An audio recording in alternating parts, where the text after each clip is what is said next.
Sup, everyone? Dark Scream 217 here. With me is my co-host Windsor321.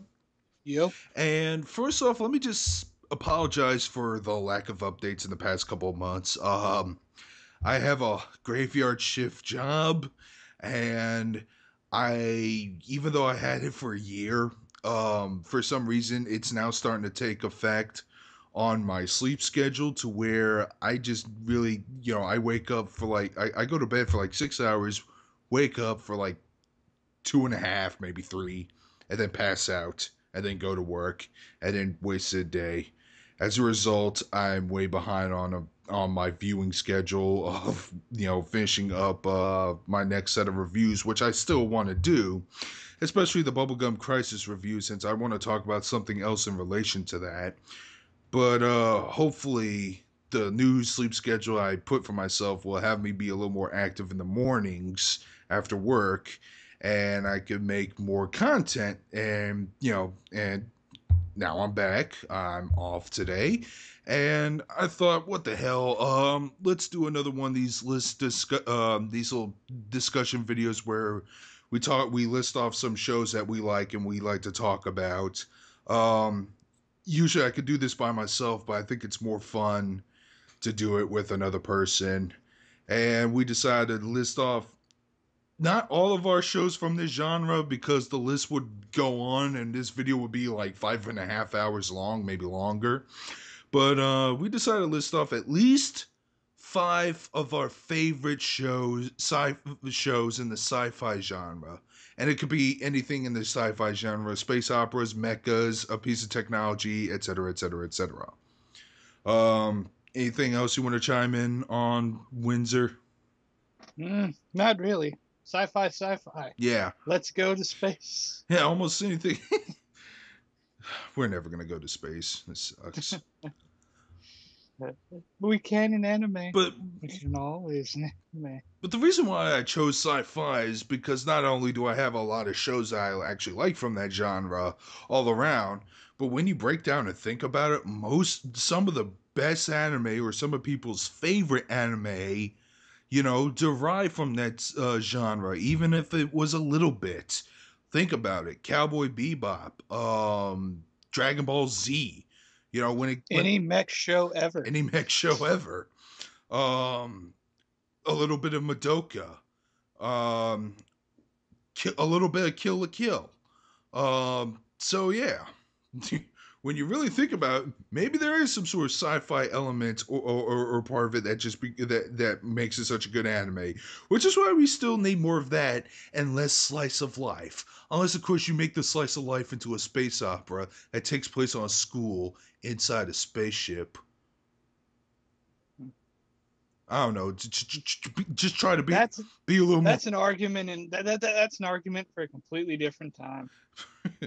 Just be a little more creative, and maybe I'll give your show a passing grade. But anyways, each of us is going to list 5 shows, so we got 10 shows, and then I got a few honorable mentions to talk about. Who wants to go first? You can. All right. The first one, I'm just gonna get this one out of the way because people who are subscribed to me already know this a bajillion times. But the first thing on my list, Tenchi Muyo. Almost everything about Tenchi Muyo. The OVA series, Tenchi Universe. I need to rewatch Tenchi in Tokyo to see if I still hate it, or maybe I warmed up to it more. Maybe I will.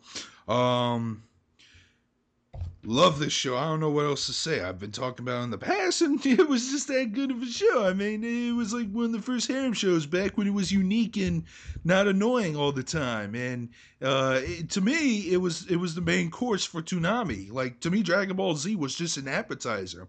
Afterwards would come an episode Tenchi Muyo Universe, and that was what really got me hyped for watching Toonami. To be honest with you guys.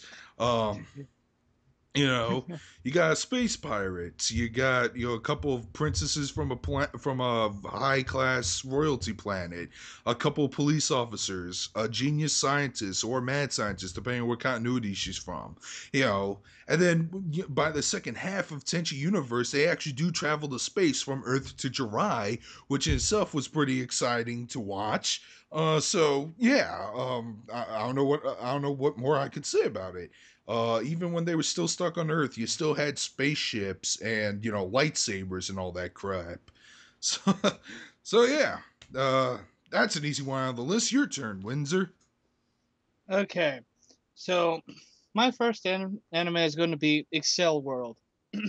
Do you want a better Sword Art Online with a more relatable character? Well, boy, do we have the show for you. Really? It it takes place in what is assumed to be season 6 of Sword Art Online, timeline wise, where you have our main character, a short, fat loser who can't get anywhere in his school and is constantly bullied by everyone. But don't worry, thanks to the help of Kurohime, a super popular one of the most popular girls in school, giving Oh, him of a video course. game, he giving him a video game and confusing into everyone thinking she's dating him. He now has the power to essentially for stop time for brief seconds and take advantage of any situation in the world using the power to excel.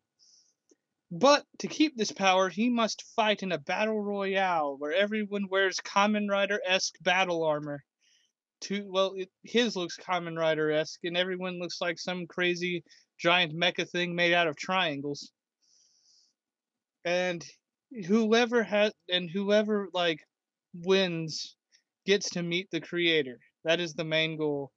But this builds around an entire secret society where people use this game and abuse their powers to get farther in life, like to cheat on tests and do a bunch of other things. Now, the reason why I like this over something as say Sword Art Online is because thanks to Dot Hack, I'm always alienated about MMO related games. But this isn't an MMO related game. This takes place in, well, not so much real life time, but like affecting reality itself in some shape or another. So while it's not like about an MMO, it still plays the same way. But you just have a lot more interesting interactions since it actually has to do with real life relationships. Okay, a couple of things. One, when you mentioned that he had the power to freeze time for short intervals, um, all I could think of was Dio. The way it works for that I is when just you spoiled Stardust Crusaders for everyone. Uh, but okay, and the second thing I want to mention, oh God, I forgot what it was. Uh, go on, it'll probably pop back into my head. okay, the way it works for the time stopping thing is when you're winning the game, you're collecting points, and every time you use like this ability to stop time, you use up 1 point. You also have to use up a point to log in every time you go in, and if you run out of points, the game gets deleted and you can never play it again. It also has other side effects, but I'd rather not spoil. Okay, let's just hope no game developers get caught wind of that crazy ass idea. We almost lost the DRM I shit. see you, Facebook and Oculus Rift. I see you, I stopped. Microsoft. I stopped trusting you. I'll go with Sony. Okay, well, man, I need to make a video if people want to see this, but I really want to talk about why I like the PS Vita and why I don't want it to die, even though I fear that it might. Um, but then again, it seems like every console, every major company is screwing up in one way or another. But that's another topic for another day. I just realized why I needed to talk to you about. You were jaded because of Dot Hack. Was it specifically Dot Hack's sign that got you jaded? Uh, I'll take that as a yes. Jordan, yeah. I can't fucking blame you. Dot Hack sign, wonderful soundtrack, Well, my God, for a game about an MMO, there wasn't a whole lot of people MMOing it or playing it. They're just sitting around talking. And if this was a Rooster Teeth comedy, I would have let that shit slide. But it's not. So fucking kill a monster and level up already. Okay. Anything else you guys say about Accel World? Um, it is it is a good show, and it does have a different vibe than Sword Art, and it was a lot more of an enjoyable ride. Because, like I said, I liked Sword Art at first, but then it got too uh awkward that second half. And this season, it's too soon to call it, but all I'm going to do is just say it's Sword Art Online Call of Duty Edition. Wow. Okay. I guess the next show I'm going to talk about, really, when I was trying to construct this list, we might do a sci-fi part two, by the way. When I was constructing this list, I was trying to bring up shows I didn't talk about in the past. Or I did for like brief, or maybe shows I talked about really briefly but never got into detail about it. But it turns out a lot of the stuff I reviewed and a lot of stuff I talked about in the past have been of the sci-fi genre.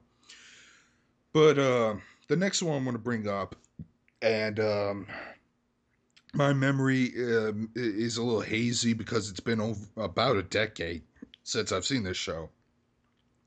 Dual Parallel Trouble Adventure, and I believe it's from the same studio's person, whoever who worked on Tenchi. And let's see if I remember this correctly.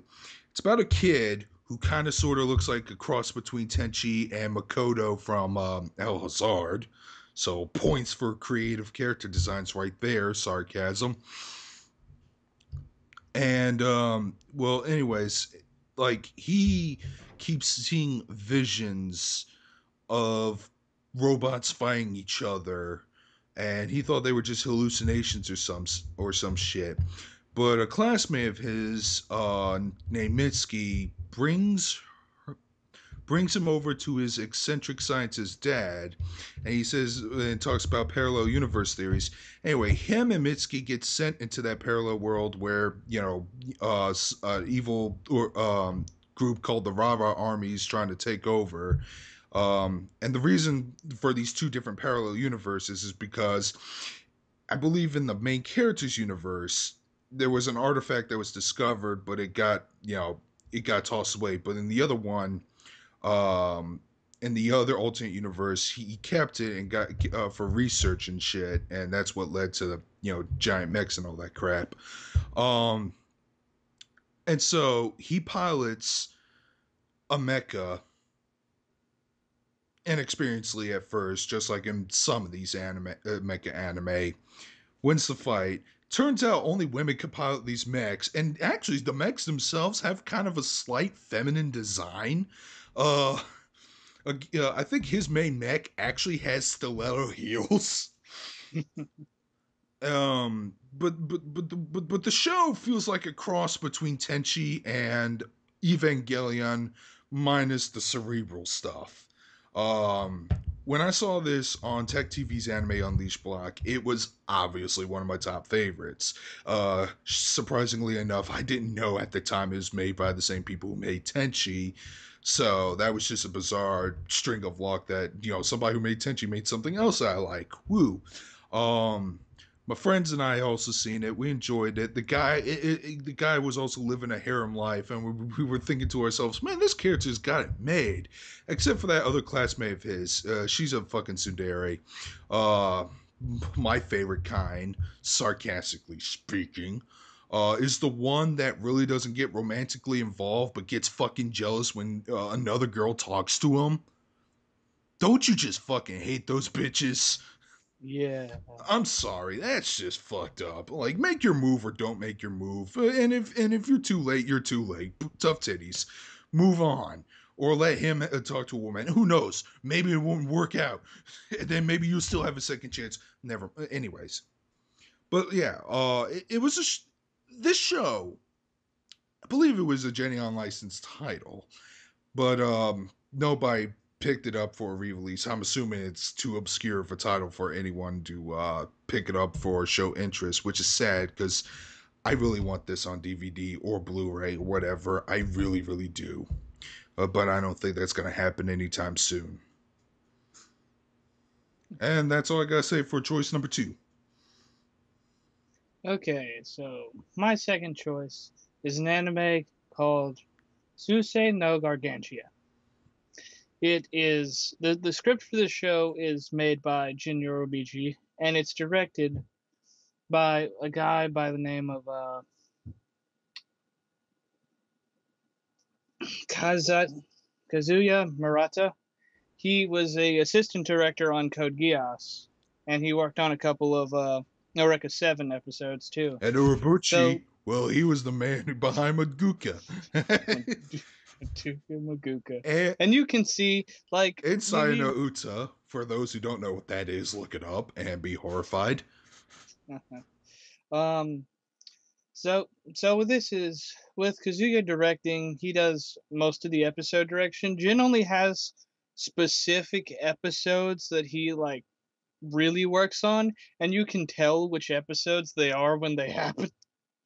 You're like, Dark oh, Tone. this totally looks. Oh, look at this sudden turn. I bet Jin got involved in this part. I think his name is supposed to be pronounced Gen. I don't know. I just call him the Euro Butcher. Yeah, everyone does. But but I've heard the about this show. A friend of mine is actually egging me to watch it, but I just have no interest in it. From the plot synopsis, and the only other thing that most people are talking about this show is some belly dance scene in one of the episodes. Okay, yes, the belly dance scene is really nice. Okay, it's really, really well animated. Like, wow. So I But saw from a YouTube clip. okay. The main thing about this show is the main character named Lindo is a pilot for the Human Galactic Alliance, and they're fighting against these giant tentacle monster squid things called the Hidazu. I'm probably saying that wrong, but close enough. And during the first fight scene, he ends up being left behind from the main ship and getting like crash landed on a planet that has settlers on it. The planet is mostly composed of water, and all the settlers live on ships. And of course, when he shows up with a giant robot, everyone freaks out, and he can't speak Japanese. Oh, But his robot chamber is his translator. Um, a lot of this is about him adapting to a sort of more uh, settler lifestyle than being the super militant lifestyle where he lives on the ship, because where he comes from, only the strong survive, everyone joins the military, all the sick people get killed, that type of thing. the whole soldier having to adapt to a different lifestyle does kind of sort of remind me of Full Metal Panic, when Sosuke Sagara had to go undercover as a student, but all he knows is war soldiers and guns and tactics, and it's just hilarity ensues. But I actually heard in Gargantia, it's played more seriously. Yeah, like his whole adapting there was the whole we'll just stay here until we get saved and things like that. But as it goes on, he ends up having to do a lot more for them. Like he has to fight space pirates, those types of things. But even when he defeats them, no one really is happy how he did it, because him being military, it's like we must defeat the enemy. But he's like, you can't just kill people. You have to punish them, but we cannot. Basically, we cannot afford to kill people, even if they're terrible. Ah, Which is really, and it's like the whole two polarized opposites. I think it's a lot more serious later on, where like other things surface. He has to deal with like learning about where the aliens that he was fighting in space originated from. There's a lot with that, and it does have a good build up to a finisher. It's really just a clash of ideals. ah, Where some people are like, this is just the lifestyle we prefer to live. And it's like, no, you need to become stronger, because in case anything happens to this planet, none of y'all will be able to fight back and be defeated. hmm. And it's like sort of fighting as to what is the more human thing to do at this point, because to the settlers, he is not really, I mean, he is a human, but his type of like lifestyle for humans seems totally alienated and unfair. Well, to him, that's his entire life, and he thinks they're just being laid back and lazy. Ah, okay. And that's really all I can say for that, besides belly dancing, belly dancing, belly dancing. All right. And the best 10 girls you will ever see. Um, okay. Next show on my list, I don't think anyone's gonna have a hard time disagreeing with what most I have to say. Um, but Outlaw Star. Ooh boy, do I love this fucking show a lot. Yeah. Um, Second favorite on on the Toonami list. Um, Hell, I even went as far as said I enjoyed the show more than Cowboy Bebop. There's two shows get compared because they're very similar, and I guess they were like the two. Thinking about, they're like the two most hardcore space operas to come out at Cartoon Network, almost back to back. Like Cowboy Bebop, like I think it was like 2000, 2001 that came out. It was actually the very first anime Adult Swim got before they actually made an anime block. Outlaw Star, well, that was around when Toonami was still pretty well established, and I believe Tom 2.0, yeah, I believe that showed up when Tom 2.0 was around, so, um, but I actually did, in fact, enjoy this show more because it, it was just more action packed, a lot more fun.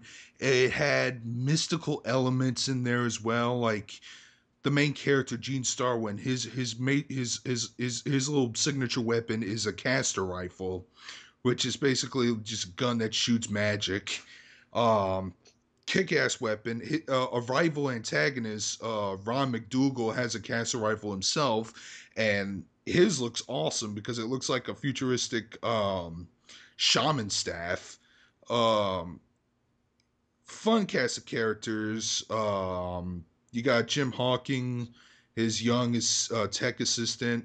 You got Twilight Suzuka, an assassin samurai who actually uses a wooden sword to kill her opponents and fuck them up. Aisha Clan, the the the muscle of the team, who is also who is also of the Qatar race, which is a race of Klingon cat people. And then you have Melfina, the enigmatic android, who's like a key source to the ship, the Outlaw Star, which is what the anime is named after. Um, really, like I said, really fun show. Saw like every episode when it aired on Toonami, except for episode 24 that was actually removed off the Toonami broadcast for fan service reasons. I was glad that show came back to air. It was actually voted. I remember Toonami actually putting up a poll asking what show they wanted to bring back to air, and apparently Outlaw Star won landslide victory. So I got to see it again and enjoy it again. And then when Toonami, started getting crappy, I found the Anime Legends collection of Outlaw Star, which is just the title in the red background. It's a very common DVD. You could probably still pick it up. I mean, I've seen they that anime, even when it was dying down, even when anime was dying down Best Buy, and their shelves were getting smaller and smaller, I would still see at least one copy of that DVD at a very affordable price of like $25 everywhere I freaking go. But I picked up that baby back in, I want to say 2007, early 2007. Oh man, like I said, I just love the hell out of this show. And fun little fact, the voice actress for Aisha Clan is actually the same voice actress of Rogue from the 1990s X-Men cartoon, Lenora Zan, um, who was also one of my favorite characters from another cartoon.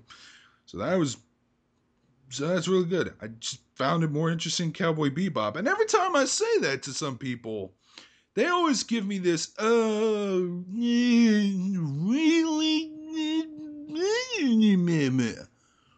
said yes.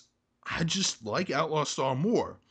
To be fair, both shows shouldn't even be compared in the first place, but if I had to choose between the two, Outlaw Star over Cowboy Bebop. I'm sorry, but that's how I feel. Anything else you want to add, Windsor? Outlaw Star also had some great fan service. That was cut from the Toonami broadcast. It doesn't matter if you had video rental stores back in the day. Oh yeah, they had to do the crazy digital spandex edit for Melfina in the Toonami cut. Actually, when I was watching it uncut for the first time DVD, the viewing experience was actually different enough for it to still stay fresh after 5 years of not watching it. And that's all I gotta say about Outlaw Star. I mean, I don't know what else I could say. For most people, it's also on their top faves list. I mean, it is a Toonami classic. All right, Windsor, your turn. Okay, finally. Let's see. Gatchaman Crowds. This is in relation to great phone. In relation to the one sec. Okay, there we go. Okay. It is not like it's related to the original Gatchaman series in type of style, but it is nowhere near the same Show. like realm of that because of its age. Though they have a similar bad guy. It takes place in a big like metropolis around Tokyo, involved, and it's being attacked by these weird little Rubik's cube things called mess, in which the Gatchaman are assigned to deal with them by just essentially being giant bug killers. Yeah, exterminators. But eventually they realize that the messes aren't really their main threat. They're just sort of there. And the only reason they're killing them is because their like overviewer, a guy by the name of JJ, just sort of tells them to.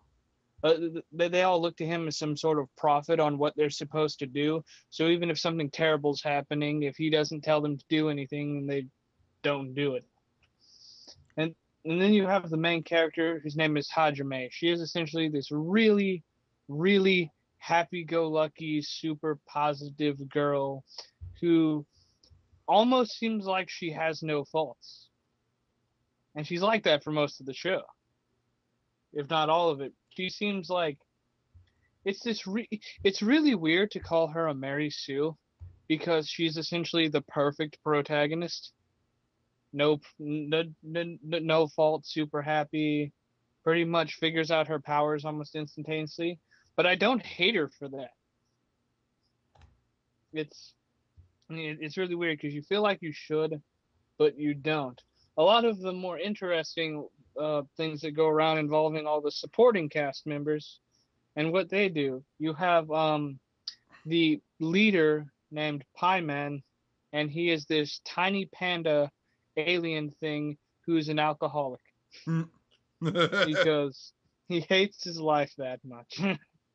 um, you have this salaryman named Joe, who's also an alcoholic.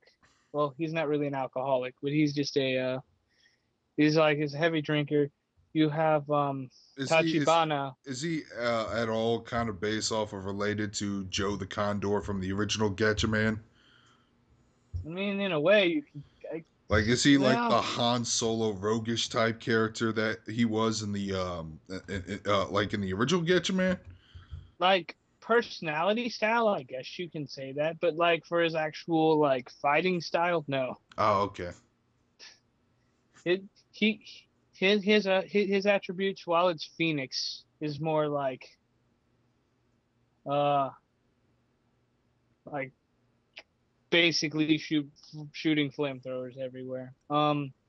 You have OD, who is this um I don't really know how to explain him. Hmm. Um, because like I could I like he is an alien too. He's a very effeminate male, and he's one of the more likable characters. And his entire thing is he's never allowed to transform. Why not? Apparently, his Gatchaman form is so strong it can do more harm than good than any villain they can ever face. Oh, that blows. All this power, and So I'm a good guy. you have Tachibana, the senpai character, and he is like this very sort of stiff, like male lead Hmm. who is all about like fighting and doing the right thing. And then Justice. you have yeah, like so justice. You have Hajime there just be a sheer annoyance to everything he stands for. Then you have Utsu, who her her thing is she just constant she's very like not there most of the time. She seems very airheaded and constantly says things like "I'm dreamy" and walks around in nothing but like a swimsuit. Ah. And then you have Rui, who is the trap. Ugh. On It's this. actually he's probably the most he's the intelligent character. He is essentially the Facebook creator of this universe. Ah, okay. He made the social networking like thing, and he dresses in a lot of women's clothing. And despite the fact it was kind of easy to tell he was a trap at first, he's not bad at it. And then you have Bert Kaze, and while he did appear in the original Gatchaman, in this one he is a little more flamboyant. He has two. He has three powers. He uh he can take the form of anyone he kisses, in which he will forcibly make out with the majority of the male cast. Oh boy. Um, you have uh he has the power of omnipresence, so he can be everywhere at once. And he just had and his power is he has this giant chain like tail appendage that just stabs everything. Oh wow. And he can make it appear out of nowhere. And him being the main villain plays that very well. It plays a lot like while it's a group dynamic, it felt a lot like a Kamen Rider series, Well, that, which is funny because the original Gatchaman played out more like a Sentai team. yeah, it did. I still need to see the original Catcher Man. Yeah, I'm vaguely familiar with the show. Some of the characters are in Tetsunoko versus Capcom, a game that was very short-lived in popularity recognition. Thanks, Capcom, for giving that just dessert so you can shove it aside for fucking Marvel vs. Capcom 3 demo edition.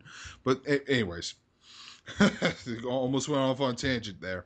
Yeah. Um, Uh, the term Mary Sue is practically as subjective as what I was trying to it's talk like about, because some characters, yeah, it used to be pretty obvious what a fucking Mary Sue is, but now people just throw that word around. You had some like characters that are, look, you either think this person is a Mary Sue, or you think this person is a badass. like in a way, I guess I guess that's a good way to explain it. She's so perfect in terms of her quality. Like everyone in town likes her. She's like super popular with people, and like she goes to like volunteer work. Basically, the perfect person. And you're like, it's like you think with something being so perfect and have no faults, it would be a boring character to watch. But it plays off that whenever she actually does any fighting, she's a badass, Hmm. including how she handles a majority of the situations she single-handedly had to solve, stopping riots from happening in the streets at points. And she just did that by talking and doing simple things. There was one thing though about this series that took a lot of people for the loop.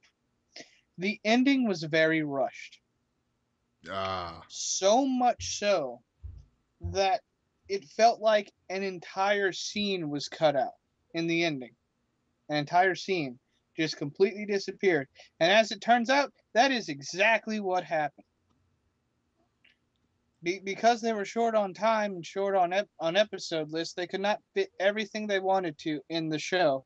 So on the Blu-ray releases, they had to release an extended episode to show what actually happened, Oh, which took forever to come out, mind you. It was like, because you know how Blu-ray releases take to come out in Japan, yeah, because they and since it, usually they actually touch it up and even redraw some scenes and stuff, yeah, so especially so if they're rushed as hell. so since this was the last episode, it was a long time before we finally got to see the episode in question, and it was worth it. It was worth the thing, but the fact that it had to come to that was sort of a downer. But I guess if you watch it now, it's not that big of a deal. Hmm. All right. Next show on my list. This is a show I actually reviewed in the past. Talked a little bit about. I guess I could talk more. Probably add a little more to it to this conversation. Irresponsible Captain Tyler, space opera series comedy that was made in 1993, based off of a novel titled "The Most Irresponsible Man in Space." One of Crispin Freeman's earlier roles. Um, he plays a character named Justy Wakey Tyler, a 20-year-old who just wants to live an easy life, which is why he joined the United Space Plans Defense Force, whose logo is a giant tomato for some reason. Um, but then war happens between the Defense Force and the Railgun Empire, and he gets sucked into it. But and he he's either just the luckiest idiot in the entire universe, or he's just secretly a genius. And they usually make that ambiguous very well. Usually, I always take for the first guess, especially around episode 2, because boy was he stupid at one point. One of the supporting characters, Lieutenant Yuriko Star, apparently fought off those hostages and had the upper hand. And then fucking Tyler just gave one of them back, one of them their rifles back, so they could continue holding them hostage. But he still prevails at the end. Fun show, and the and Tyler gets thrown onto the ship called the Soyokaze, which is just this rust bucket ship, and he's been given a pretty underwhelming crew. So in a way, it feels like that Kelsey Grammer movie Down Periscope. Anyone seen that movie? Anyone? Kelsey Grammer.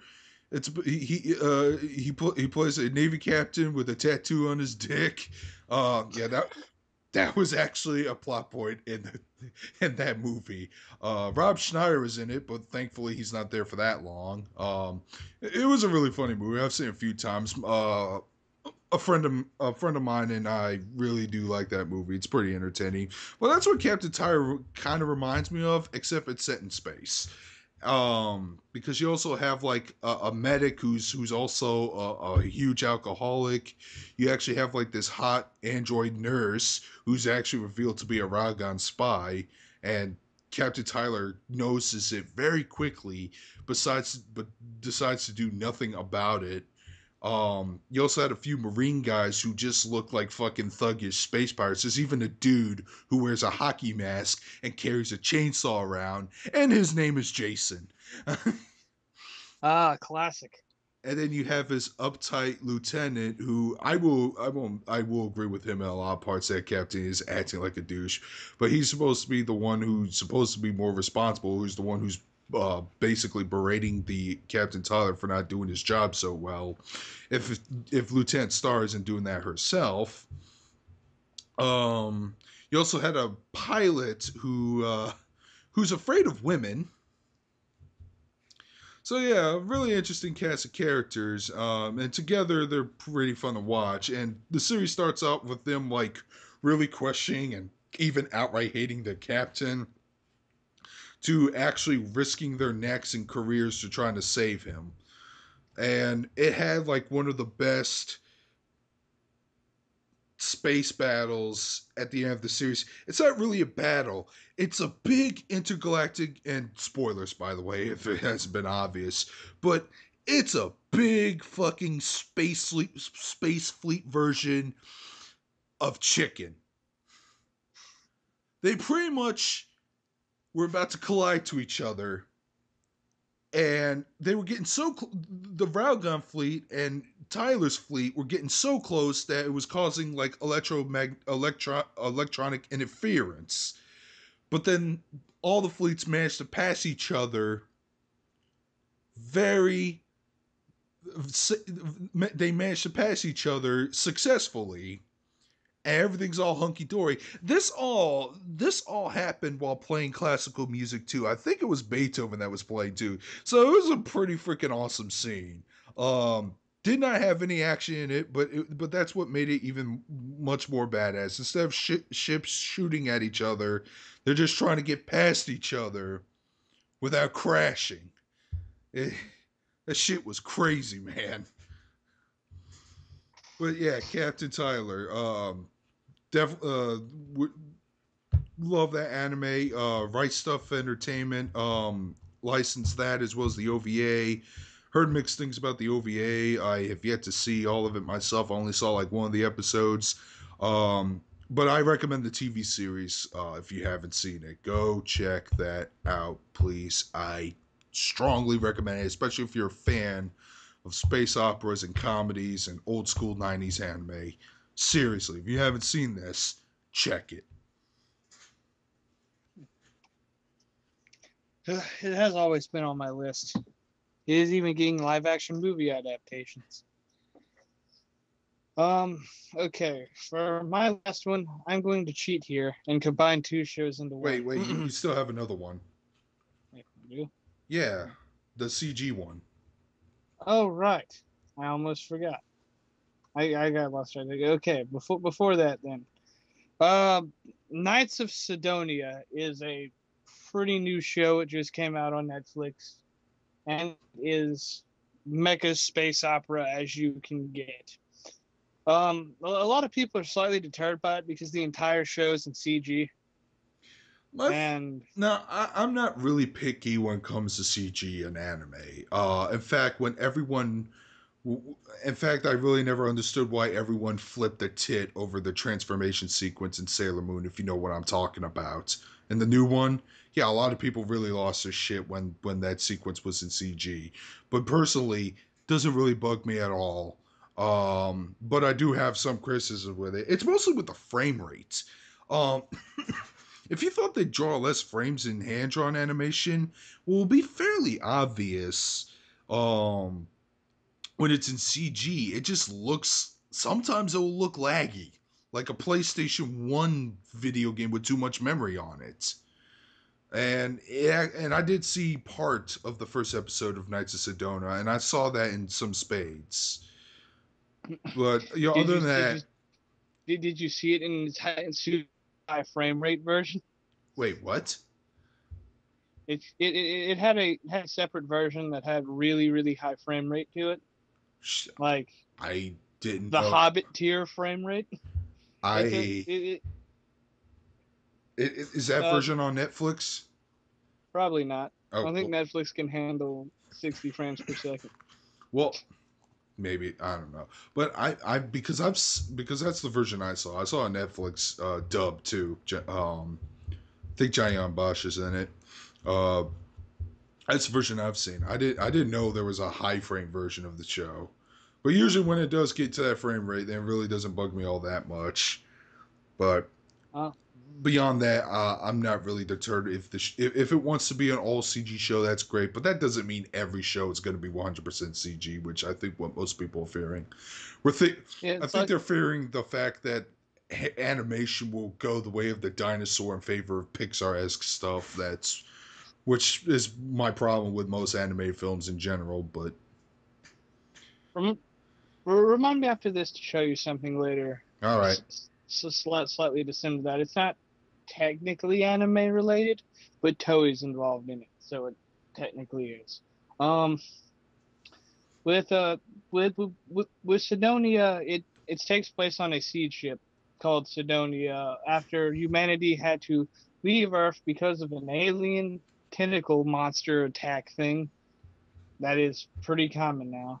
And God, isn't that the plot to After Earth? yeah, and basically they had to go and fight a war with these things, but they've been at peace for a good few years now because they haven't essentially run into any.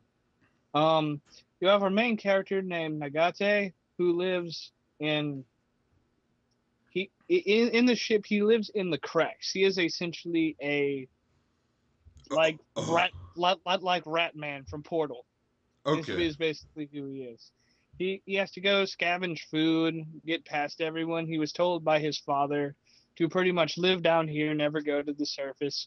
And all he did as a kid up until his life was train in a simulator pod that was at the bottom of this crack he was living in. Eventually his father dies and he has trouble getting food, so he tries to steal a bag of rice. In response, he ends up getting caught, falling into the rice conveyor belt, breaking two of his fingers, and like I think his leg too. Pretty much mangles himself up and then ends up in the hospital. Damn. Where where now apparently everyone has found him and know who he is. And he comes out of this realizing he is the only normal human left. All the other humans have turned into this weird evolution of human that can now use photosynthesis to gain nutrients. Um, and basically all people only have to eat one meal a week, I think it is, while C still has to have 3 meals a day. This makes him automatically shunned by everyone because they say he eats way too much food. Um, you also have these other weird group of characters. You have um, Shinatose, who who you think is a girl, but then turns out is not a girl, but then it's not a boy either. Apparently, they've now made a third gender of people that can choose what they want to be based on their love interest. If I'm not It, mistaken, I think Space Pirate Mito kind of sort of did that with its second season. yeah. You also have the Nuka like quintillion tuplets, and they're basically all clones of the same person. That explains what I That saw in is that what, episode. yeah, yeah. That's why you have all those girls with pink hair. They That are explains it. they are the clone sisters. So, are there more than just three? I only saw three. There are a few more, but like Oh, those three are are you the sure? Are you sure they're there because of the quintuplets, or that the animators can't create any more CG models because like they have to like recycle the exact same one? there are more than those three, but those three are the only ones that actually do anything, Okay. which is really awkward when you have to tell them apart. You have Hoshiro, who is I essentially the main love interest because she's the one that gets most screen time. Like later on in the first season, it ends up deteriorating later to where it's like more about everyone else, but most of the time it just focuses on her for a very specific reason. But that'll lead to spoilers later, and if anyone wants to see it, then they can. Right. Um, and essentially the way it works is he gets out of the slums, ends up entering the alien fighting army, and has to pilot this really old robot because he's the only one who can, Of since he course, spent his entire life training. Because it's an older model. All the other ones are newer models, and but the that's the only older one that one can. is more superior. But basically, apparently, all the people who helped build it are like dead now. Ah. So it is the last one, which uh, which makes our anti-hero angry. Yes, I The, saw the, that the, scene. But yes, the you said anti-hero I was is, going to be the chosen one.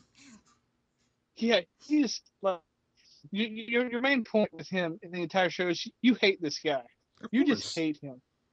He he tries to redeem himself later, but he's still a big dude. But like all the things he did prior to this, he does things 1,000 times worse later on. Like he botches missions just to get revenge on this guy. Yeah. They're And then you the court martial asshole. Shit. Unless, of course, he didn't get caught with the botching. no, he didn't get caught. It all got blamed on RMC. Oh, fuck off Um, that shit. yeah. And it's all going to basically just fight all these alien villains and learn about them essentially. Hmm. So there's a lot of really good fight scenes with giant tentacle-esque monsters. And they do see. I would love to explain this in more detail, but a lot of it ends up into spoilers. Yeah. I guess I could And the say show one. is relatively new, so. Yeah, if they kill if the monster kills a person and like absorbs them into themselves, they can take the form of that person and use it to manipulate the people fighting. Hmm. Like you remember in Evangelion where they had to fight the giant ray? Yeah. It's basically like that. You're Uh, like, how can I kill this giant thing when it's clearly my friend? It must be inside. I have to find some way to save her. And then it's like, no, just going to go on a suicide mission. And it's a lot of like manipulation it and so sort of after having a bunch of serious moments, you sort of have all the collective girls gather around the MC, but the MC's only focused on one girl, yeah. which isn't a which, which isn't a good thing because it turns into an obsession and like it gets really spoilery at that Uh, point. But but you would recommend this since it's on Netflix. yeah, I'll see if since it's on Netflix, I'll, it's a good watch. I'll try to watch that because the thing I'm currently watching on Netflix is actually Fate Zero. I did mention in the past that I could not get into Fate Stay Night because it was slow paced and full of exposition. Same case with Fate Zero, but what's really keeping me interested in that show is the writer in that series, Iskandar the Conqueror or Alexander the Great. He's just a manly badass all around, and he's voiced by Jamison Price, who always voices those types of characters like Iron Tiger from Blaze Blue or Lu Bu from Dynasty Warriors. That guy, yeah, that's just one I'm watching on Netflix at the moment. I might watch Sidonia as well. All right. Last show I want to mention, and this actually has become a pretty lengthy vlog, but whatever. Before I move on to the honorable mentions, the last show I want to mention is something else I really haven't talked about before. Actually, I might have in the past, but Silent Mobius. This anime, I don't know how old the anime itself is, but it also aired on G4 slash Tech TV slash just G4 before it got retarded. The anime block that was late at night where Duel that I mentioned earlier also aired, as well as Serial Experiments Lane and Crest of the Stars, Banner of the Stars. Um, Silent Mobius, yeah, it's a sci-fi anime, but it had a lot of mystical elements too. It takes place in the future.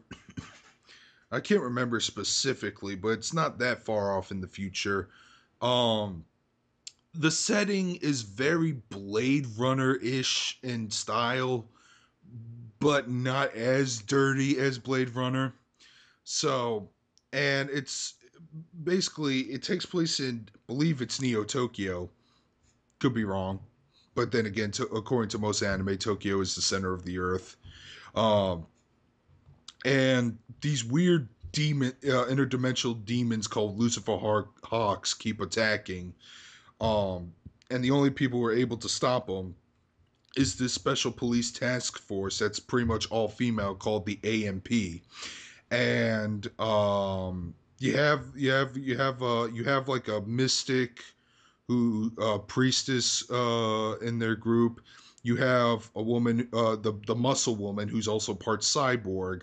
You have a psychic on the team, and then you have then you have the ringer, who is actually the main protagonist, who kind of gets who's also the introductory protagonist. You know, Katsumi Lakir. Um, there's the TV series and then there's the movies. And I've seen them both. My memories on the TV series have been a little hazy. Uh, I remember liking it when I first saw it. Pretty catchy opening theme song too. Uh, when I rewatched it a couple years back with my friends, I noticed it was still it wasn't that it wasn't as bad, but but the dubbing wasn't actually that good in comparison to the other stuff I've seen. But and for the movies, I believe different characters were dubbed actually. And the art design is definitely different in that show too, because one of the the muscle character I mentioned, Kitty Fennell, in the TV series, she was a redhead with smooth hair, and in the movies she had wavy green hair, and I think that's what she looked like in the manga it was based off of. But the movies, there were two of them, and if they were to recut it and just to make it to 1 2 hour film, it will work. Because the first movie kind of leaves a huge chunk out. And that huge chunk you would find in the second fucking movie, which takes place in a flashback event. Like the way the film was told was it's told present time. Katsumi's taking a big freaking Lucifer Hawk demon, and then flashback to basically her origin story, and then her mother gets killed at the end of that flashback, and Katsumi like still rejects being a member of the AMP, but then all of a sudden we cut back to the fucking climax set in present day. And I remember watching this with my friends. I'm like, where the hell's the rest of the movie? And it turns out the second movie actually has that part filling in between that also introduces the psychic in that film. Uh, like I like so if my recommendation is if you ever do check out the Silent Mobius movie, pick up the second one too if you can, and just watch them back to back. You'll get at least a more fulfilling experience. And if not, I don't know if you could find the TV series. Um, but like I said, it was one of those shows I do have fond memories of because it was because I was still big into anime. I still like anime, but it's been getting really tough to keep watching shows for some reason for me. I don't know what it is. It's not that I don't completely hate it either. Um, but yeah, that's all I gotta say about Silent Mobius. Pretty fun show. Um, you know, police women. That was a thing in the '90s. They did that with You're Under Arrest as well. All right. Did you have an honorable mention? Oh no, wait, you have to get to your last show. Yeah, I have to do my show before we go on our mentions. Okay, now I'm going to cheat here.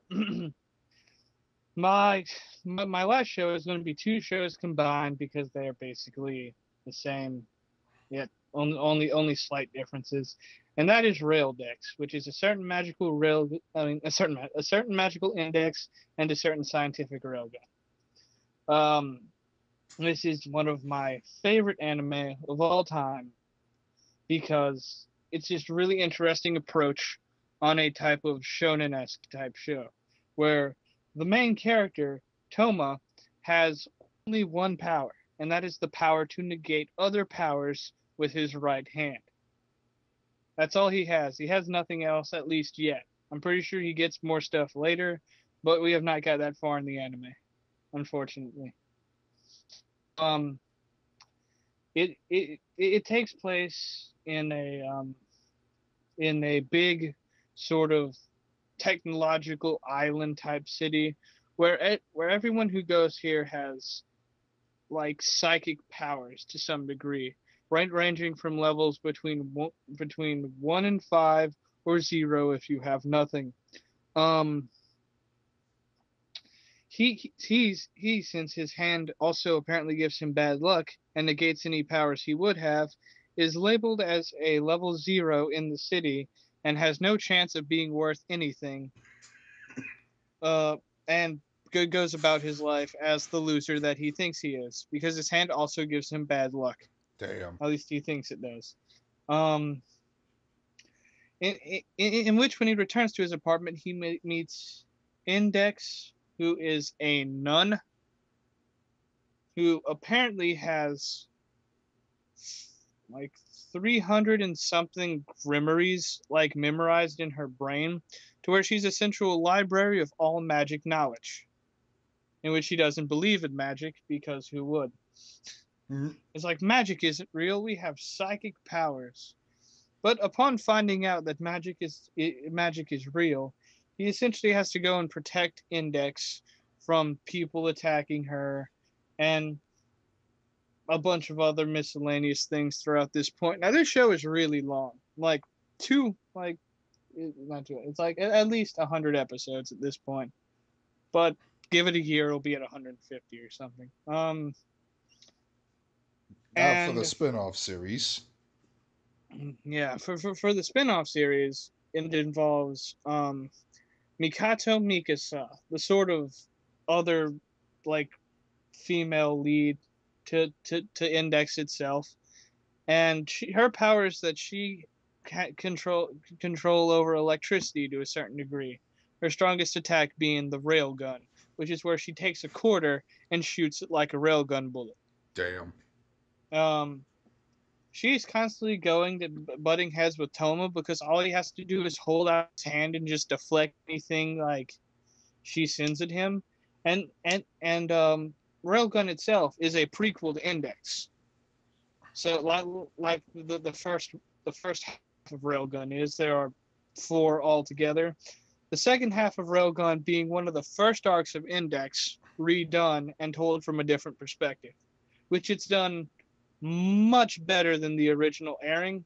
I would say, well, I still suggest watching both, because it's really good to see it the first time, but then when you rewatch it, you see it like done again. It adds a little more hype to it. Cool. Um, a lot of people like skipping Railgun, since it's sort of just like a more like slice of life-y show, and it's not really slice of life, because they're always dealing with the situation, but it's just mostly Mikasa hanging out with like her friends, including her Oh, her lesbian lesbian. roommates, I'm familiar. I'm vaguely familiar with that character, but I know exactly who the hell you're talking about.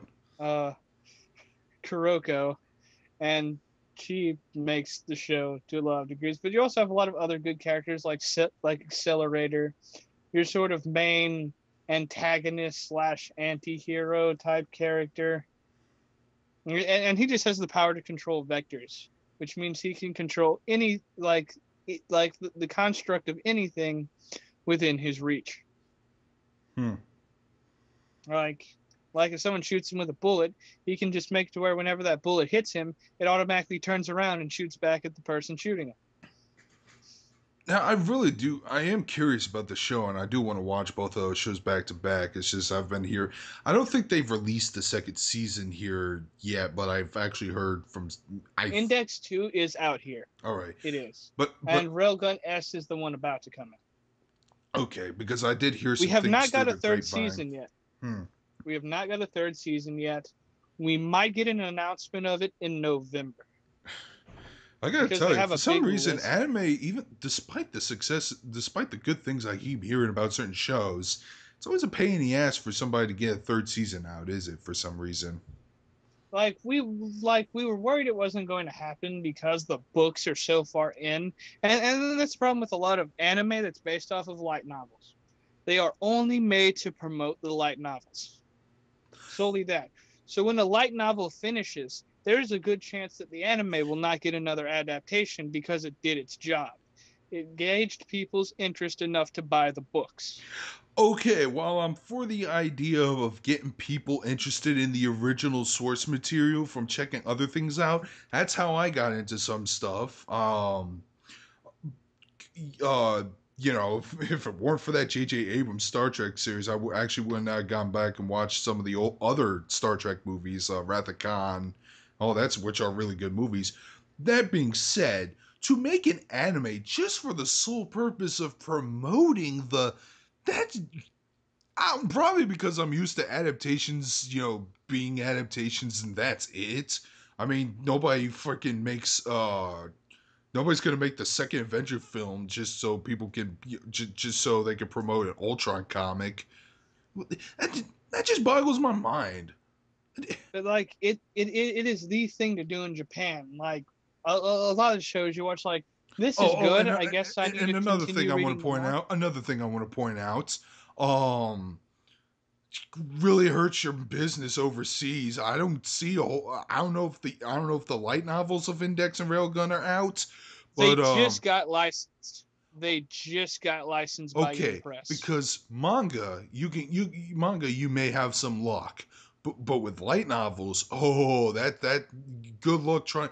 You can't even get most anime fans to read a fucking manga.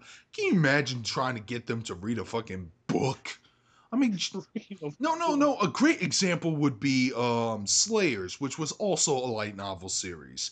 Now, I have picked up the first four books, and I did have interest in picking up the rest of them.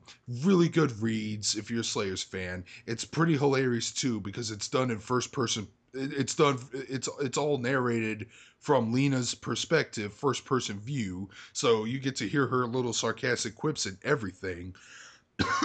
It's a little darker and edgier too. Some monsters are more grotesque in description than in comparison to the anime. Like for example, Rezo's clone from the second half of the first season TV series, pretty stable looking clone. Had like mixed match eyes, but in the book three, The Ghost of Cyrac, I think it was called. Copy Rizzo I had a really horrible disfigure. He just had a really horrible deformity, and is that he has mouths where his eyes should be. Oh, and it does come with some supplementary manga artwork, so you do get a good look at that, and it's pretty freakish. But regarding the Slayers novels, only half of them were released by Tokyo Pop. And I can't even get the remaining volumes anymore because of Tokyo Pop. Um because nobody was buying them. I don't know if people just have no interest or the lack of advertising or a combination of both. But There are I hate it. there are two instances of how this would play off in terms of light novels. It's like very picky. If it's a light novel for a big grandstanding series with multiple books Like Goon Saga. adaptation, it's really hard to get all of that adapted into anything because of its like mass quantity. I have an example, but I'm gonna let you finish your thing on Slayers really quick I because you're gonna have a thing to say about this example. But like I said, like I don't know if the anime back then, in the '90s was meant to promote the novels. I kind of doubt it because they really did deviate from the source material a few times and changed the order of arcs around. And I think I don't know if the books were completely finished, but they did make the last two seasons about a decade later. But point is, my point is that if you try to like make an the idea to just promote the source material again, I'm all for people getting so enticed that they would check out more things in relation to that, whether it be mangas or light novels. It would be awesome if we could get some audio dramas translated, but I doubt that will ever happen. But I just don't see it being helpful, not only for the overseas thing because there's not that much interest in light novels from what I'm seeing. Best case scenario, somebody translates them over the air. There's a bunch of there's a few Tenchi light novels too. None of them got translated over here, and they're apparently important material to the main canon. Only one of them got translated by the Hasegawa Project. Um, yeah, I'm just going off on complete tangents, and Yeah, I'm actually paying out the video longer than I should have. But But go. but what I'm gonna get into with this is on that, like, your only hopes is that there is a dedicated enough fan group to translate all the novels for people, like good enough to do that, which is what a lot of shows have to do, because like shows, that's a good example. Okay, this is a show that got a majority of its book sales solely slowed on anime adaptations timing, or Remo. You can understand that, right? I can. I've heard a little bit about the light The novels. like while the anime was airing, the final book was about to be released, which is what started up all the controversy. And by doing so, people got the books before the anime ended, saw the ending, and for some reason that also made people who didn't want to read the books watch the ending of the anime. It was a weird tumbling down effect. The same thing that applies for a certain rom-com snafu, that show I told you about in a couple like videos back, the one that I wasn't sure was ever going to get a second season because it was done by Brainbase, Okay, yeah. is is getting a second season, but the anime itself is going to end as the final light novel comes out. So it's one of those lead-in type things. Hmm. So the series will actually get a full adaptation, but the book will be finished as the anime is being shown. Um, the other thing that leads to anime adaptations of high volume novels: 10-year anniversaries. Ooh. That Re-releases? is what's that is what's happening with Index right now. It's on its 10-year anniversary for the novels, which is why we're probably getting a season 3 announcement, because they released a list of 10 updates, the last one being in November, about things that they're doing for the 10-year anniversary, which would not surprise me if season 3 would be the adaptation of that, which would really suck if it means we have to wait for like a 20-year anniversary for a sequel. And I think that was also one of the reasons Slayers got an adaptation again that late. Hmm. It might be like that, like special occasions to like sort of promote the coming back of things. Yeah, I believe it. I believe there was something special going on around the fourth and fifth season Slayers, but I can't remember what it was specifically. It might have been an anniversary thing. Um, the fourth and fifth season did borrow more material from the manga, but again, because it deviates in some areas. And the third season, Slayers Try, even though the main creator was behind it, um, the behind the storyboarding ideas, it adapted from none of the material. And the creator hates the third season for whatever reason. Personally, I didn't. It wasn't as good as Slayer's Next, but I thought Slayer's Tribe was pretty good. I didn't think it was that bad. It had a good open. What? It had a good opening. Okay. Well, yeah, you might kind I of take that seriously. I you might crap down that area. Um, but seasons 4 and 5. I mean, I like them, but boy, did they did they feel downgraded. But I don't. Again, this video I'm making this video longer than it should be.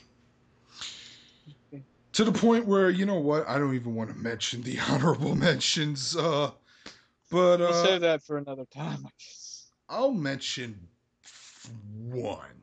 Okay. Let's see. Which one do I want to mention? Fuck it. I'll mention Space Adventure Cobra because that is the next thing I'm going to review. I did say in a discussion topic video that I was going to review Space Adventure Cobra, and I still plan on doing it. It's just it took me a while to finish watching it because of that sleeping pattern problem I had. Like, I've gotten so tired and groggy that I just didn't feel like getting up and putting a DVD player in. It's fucking sad. But I've been catching up in the past few days, and I think I got about 8 episodes left. and it's a fun. So far, it's going to be a positive review so far because I think this is a fun, um, little bit outdated in terms of ideals and writing, but still pretty entertaining anime.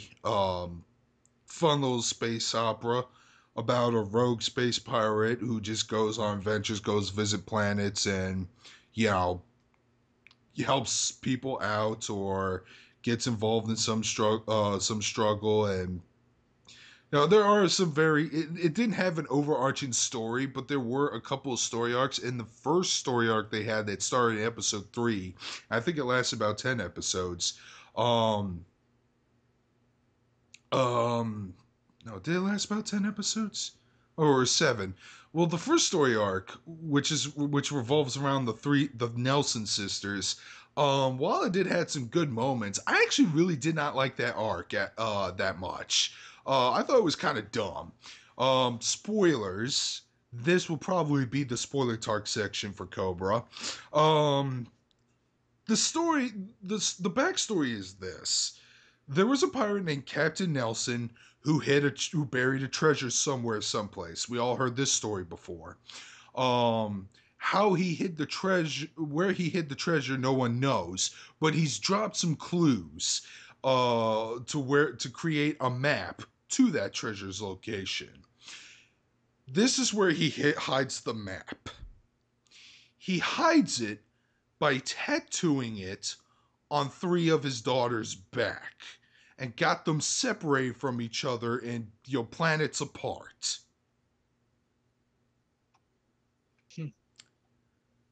That is retarded. Speaking as you as a father, that is retarded. Oh, we got pieces of a treasure map and we put it on a couple of women who could get their lives endangered by a big time space mafia pirate organization. Yeah, that's the main antagonist in the series, the pirate guild. They kind of work as a big intergalactic organized crime. They do various activities like bank robbing, smuggling, mining for resources, drugs, etc., etc. um but I thought that was dumb, and I'm like, what the hell is on this treasure? What the hell is the treasure that would make Captain Nelson do this? Well, then a few episodes later, when Cobra finally got the map pieces, by the way, 2 of the 3 girls died. One of them actually survives and is actually kind of a recurring character in the show, thank God. Um, when he finally got the treasure map pieces, and I think that he found an audio log of Captain Nelson, it turns out this really kind of fumed me up a little more because it still made even less sense of why he would do this, endanger his own children for this shit. But there was a hidden weapon in that buried treasure, a powerful weapon that the guild wants, because the guild, they're not interested in the money, because because according to Cobra, it wouldn't even be like a drop in the bucket for them in terms of profit. It would just it's chump change, it's pennies. But no, they want it for the fucking weapon. I'm like, well, that makes it more desirable for them to. And I just thought that major plot was kind of stupid. And one of the main villains in that story are Crystal Bowie, who is this metallic cyborg who has like this exterior um, alloy coating to where Cobra's psycho gun, which is his signature weapon, lodged in, that's actually on his. God, I can't remember. Hold on. Yeah, it's actually on his left arm, and it's able to go through him, and he's actually a big time threat. And I thought he was going to be the major antagonist throughout that entire arc. He actually gets killed a couple episodes early in, which kind of disappointed me because I actually wanted him to be there till like the end, because I thought he made an interesting villain. um but instead, we got Sandra from the Snow Gorilla Pirates, who are a subfaction of the guild, as the finale villain. Uh, but afterwards, after that arc, there were some better episodes that came along that I liked way more, like the Rug Ball arc, which is basically baseball meets football meets death. killing is actually legal in that game. But I enjoyed that arc. I also enjoyed the Swordian arc. I enjoyed that one episode where Cobra had to, steal some gold that was on its way to Venus, but got hijacked by Hammerbolt Joe for his casino. Um, but other than that, I really like this show. I like Cobra as a character. Um, he's an old school badass, and he's got a little bit of James Bond and a little bit of Lupin the Third with him, because he's got like gadgets uh in some of his belts, and hell, even his cigars can also be special gadgets. Like he actually has a cigar that works as a oxygen breather unit whenever he's swimming on the water. Um, the art style is the overall style of the show actually does feel very Western influenced. Even the art style kind of looks more like it could have been drawn by Americans, actually. But I talked for a while, but expect a review soon. Um, I don't know how soon. I can't make any guarantees, but In the meantime, just enjoy this mini review. enjoy this little mini review slash mini rant slash quickie. But hopefully the last 8 episodes still hold up and a little more in quality. Um, but I think it's a little too early to call. But if you like old school, space adventure anime that were very Star Wars influenced, and this was pretty Star Wars influenced in some areas, I do recommend picking this up. But if my opinion changes, I will let you know in my future review. So that's all I got to say. And that's all I got for this video. Dear God, I am sorry. I thought this was going to be a short one. It's never short. No. So that's all I got to say. What are your favorite sci-fi shows? Leave a comment if you wish. Darkscream217 signing out.